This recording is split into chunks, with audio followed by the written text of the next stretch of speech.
I want to begin with your latest op-ed on this, and you write that there are only three numbers that matter to Trump. The average U.S. tariff rate on other countries is 3%, Europe's is 5%, and China's is 10%.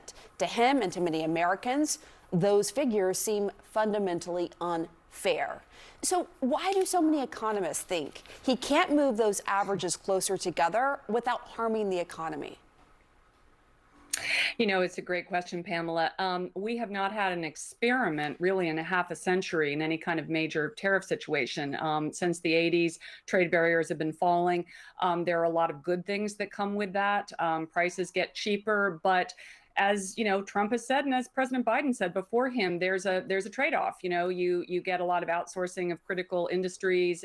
You get a sense that consumption and consumer prices are everything, whereas income and jobs are less important. He's trying to rebalance that. It is a big experiment. I think it's not going to probably go as smoothly as the experiment in 2018, 2019 did when there were tariffs on China, and it really didn't impact inflation too much. We're talking potentially about across the board tariffs. We're talking about retaliation from lots of countries around the world. So this is going to be a much, much messier experience. And how long do you think this could all take until we really understand what we're dealing with here and how it's going to impact everyone's wallets? So I would say that there are two or three things in effect. One is the power of the U.S. consumer market. We are the biggest, richest market in the world. A lot of countries need to sell into the U.S. more than the U.S. needs to sell abroad. So that's a bargaining chip for Trump. And it will be interesting to see how countries and companies respond.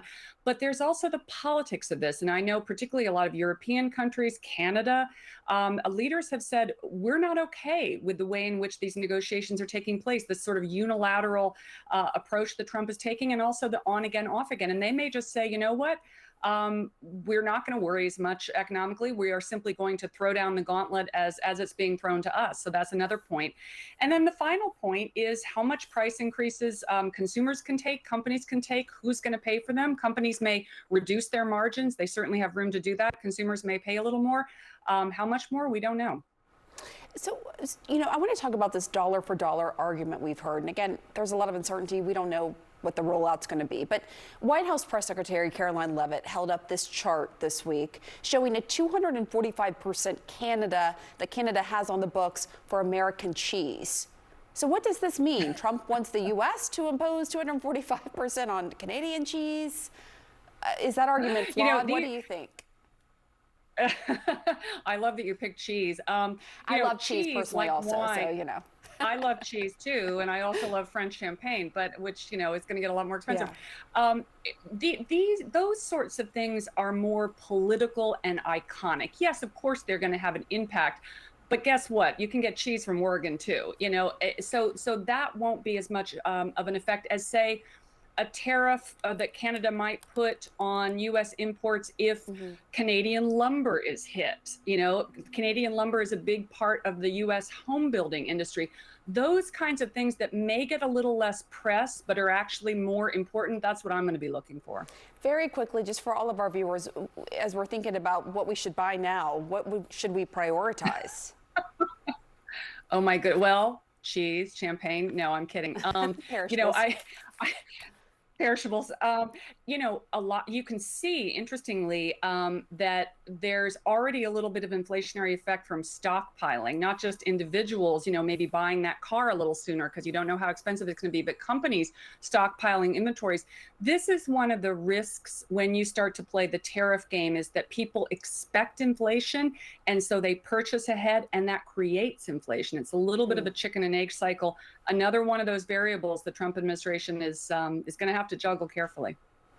All right, Rana Foroohar, thank you so much. Wolf. All right, Pamela. Europe and other close allies like Canada have already vowed to retaliate against these latest tariffs. The Premier of Ontario, for example, Doug Ford, has become one of Canada's most outspoken critics against President Trump's tit-for-tat trade war.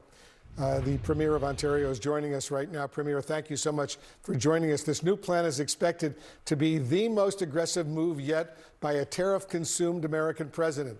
What is the mood there in Ontario and indeed the rest of Canada as we await this announcement later today? Well, Wolf, thanks so much for having me on. And I start every interview saying how Canadians love Americans. I love Americans. We love the U.S. And what this is going to do is going to hurt American families. And the folks you had on just previous is 100% bang on. The lumber that homes are built, majority of it is coming from Canada. It's going to increase the cost of a house, the autos as well. We ship as many autos as we buy, but the cost of a pickup truck or an automobile is going to go up. And then the pharmaceuticals, too, that he's going to go after are going to hurt seniors on fixed incomes that get a lower cost on pharmaceuticals here in Canada. So these tariffs is nothing but a tax on Americans. And President Trump calls it Liberation Day.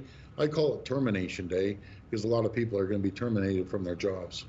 So explain a little bit more why you call it Termination Day. Well, we're the #1 customer. We buy more goods off the U.S. than any country in the world, more than Japan, the U.K., and France combined.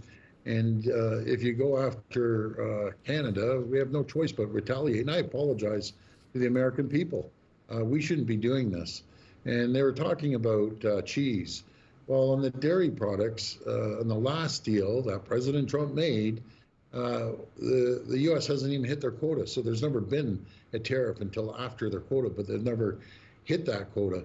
But let's sit down and negotiate a trade deal. Again, President Trump ran on, reducing inflation, creating more jobs. It's worked the total opposite. Consumer confidence is down, investment is stalled, inflation is happening, the markets are tumbling, and they're going to tumble today. And those are people's pension funds that invested into the markets. So this is not going to be good for the American people. Premier, is Canada prepared for these tariffs? How will your country retaliate? Well, right now, Wolf, there's 40 million people at a fever pitch. They're engaged, and they're ready to sacrifice. And I don't think my great friends, and I have a tremendous amount of friends in the U.S., they're kind of going on their merry way until they get hit.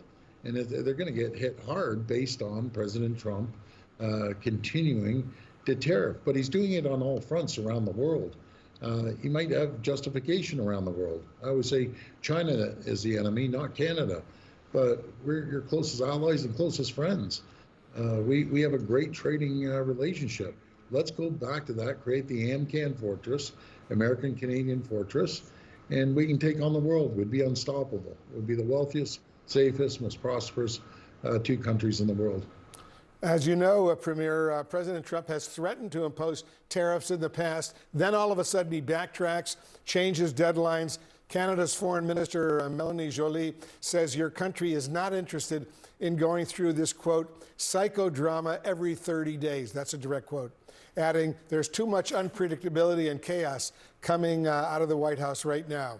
Just yesterday, the White House said the president is open to negotiating these tariffs. Listen and watch this. The president is always up to take a phone call, always up for a good negotiation, but he is very much focused on fixing the wrongs of the past and ensuring that American workers have a fair shake. Premier, do you think the president might back off these massive new tariffs and possibly implement something much smaller? Well, I really hope so. I'd like to just go back to the original deal. We had a great deal. He said it was the greatest deal ever. I guess it's not the greatest deal ever now. But, let's work together. Let's sit down. 2 greatest countries in the world. I understand there might be issues around the world, but not with your closest neighbor and closest ally. So we need to sit down and do everything we can to have certainty. No one likes uncertainty. People don't like it. Businesses don't like it. The market doesn't like it. And that's what we're facing right now because every single day something changes and it's hard to keep up. Canada's new Prime Minister, Mark Carney, has declared that the old relationship between the United States and Canada is now over. So what does this new relationship look like to you? Well, I just feel that we have to settle this and have some stability in both economies. Once we have the stability, we sit down and renegotiate the USCA deal or the USMCA deal, and it will give people confidence, and people will start investing into their companies and growing the market. As I always say, with the auto sector. You can't unscramble an egg that's been around since 1965. You have to make the omelet larger.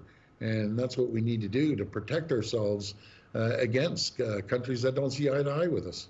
Yeah, you say you love Americans and you have a lot of friends here in the United States. We love Canadians. We have a lot of friends in Canada as well. This is an unbelievable situation that has actually developed. Premier Doug Ford of Ontario, thank you so much. Let's hope for the best. Well, thank you, Wolf. God bless America. God bless Canada. We'll get through this together. Well said.